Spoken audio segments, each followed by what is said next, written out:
पति पत्नी की एक प्यारी सी कहानी। बस अभी 1 महीने पहले की ही तो बात है। घर के पिछले भाग में माटी डालने का और प्लांट्स लगाने का काम श्याम और मीना, इन दोनों पति पत्नी के जोड़े को दिया था। पहले दिन दोनों आए। दोनों ने खूब अच्छा काम किया। दूसरे दिन सिर्फ श्याम आया। शायद मीना बीमार होगी। उस दिन दोपहर में मेरे साथ खाना खाने के लिए मैंने श्याम को बहुत आग्रह किया।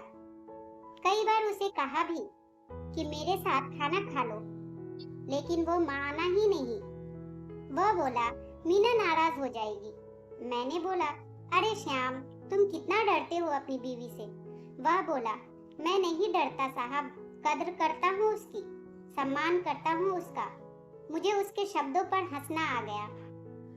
मैंने उससे कहा, अरे क्या रखा है उसमें, ना रंग है न रूप है, फिर क्यों इतना उसके पीछे पीछे भागता है। वह बोला, कोई फर्क नहीं पड़ता साहब, रंग हो या ना हो, रूप हो या ना हो, लेकिन फिर भी वही मुझे जग में सबसे प्यारी लगती है। मैं बोला, तू तो पूरा जोड़ू का गुलाम लगता है। क्या तुझे अपनी पत्नी के अलावा बाकी रिश्ते महत्वपूर्ण नहीं लगते? उसने शांति से बड़े जवाब दिया, देखिए साहब, माँ बाप तो भगवान होते हैं, तो उनकी पूजा करनी चाहिए। भाई बहन का रिश्ता तो जन्म जात होता है, और दोस्ती का नाता तो सिर्फ काम या मतलब के लिए होता है, और बाकी सारे संबंधी मतलब के लिए ही होते हैं।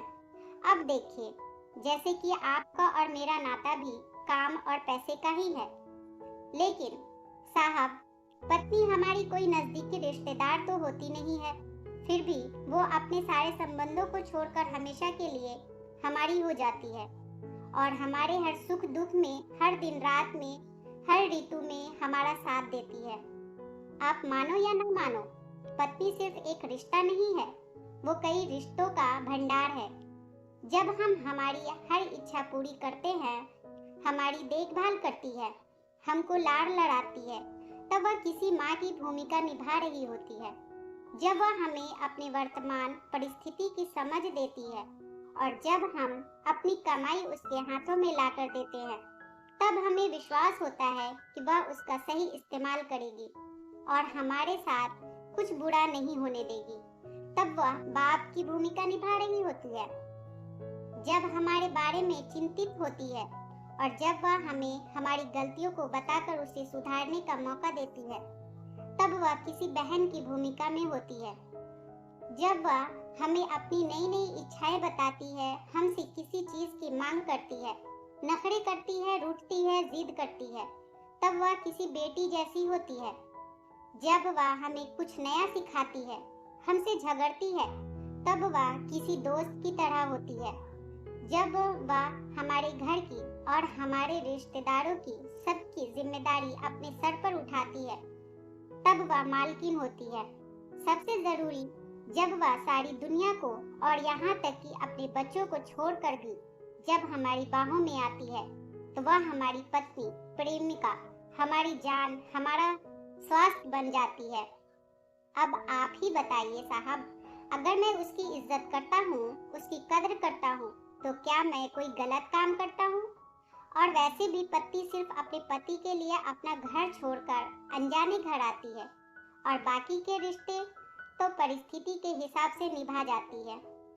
देखिए साहब, मैं ज्यादा पढ़ा लिखा तो नहीं हूँ, लेकिन जिंदगी ने मुझे इतना जरूर सिखाया है कि रिश्तों का मतलब एक दूसरे की कमियों को पूरा करना होता है। नहीं तो अगर आप बिना कमियों वाले किसी इंसान को ढूंढने बैठोगे, तो जिंदगी भर अकेले रह जाओगे। देखिए साहब, बीवी अगर धरती बनकर इतना बोझ उठा सकती है, अपनी तपस्या की अग्नि में तप सकती है, तो पति को भी शांत और उतना ही बड़ा विशाल आसमान की तरह बनना पड़ेगा, जो उसे समय समय पर प्यार की बारिश से भिगोता रहे। ठीक है साहब, बहुत देर हो गई है, मैं जाता हूँ, कहकर श्याम वहां से जाने लगा, और मैं उसको पीछे से जाते हुए देखता रहा। आज इस छुटक मजदूरी करने वाले आम इंसान में मुझे बहुत बड़ा उपदेश देने वाला गुरु नजर आ रहा था। उसकी वो बात की पत्नी कैसी भी हो, उसको मान देना उसकी इज्जत करना, देखभाल करना हर विवाहित पुरुष का प्रथम कर्तव्य है और ये गुरु ज्ञान मुझे जीवन भर याद रहा। दोस्तों, उम्मीद है इस कहानी ने आपके दिल में अपने जीवन साथी का स्थान और भी ज्यादा मजबूत बना दिया होगा। दोस्तों, आपको ये कहानी कैसी लगी हमें कमेंट में जरूर बताएं। प्लीज चैनल को लाइक, शेयर और सब्सक्राइब जरूर कर दें। एक नई कहानी के साथ मैं आपसे फिर मिलूंगी। इस कहानी को सुनने के लिए आपका बहुत बहुत धन्यवाद।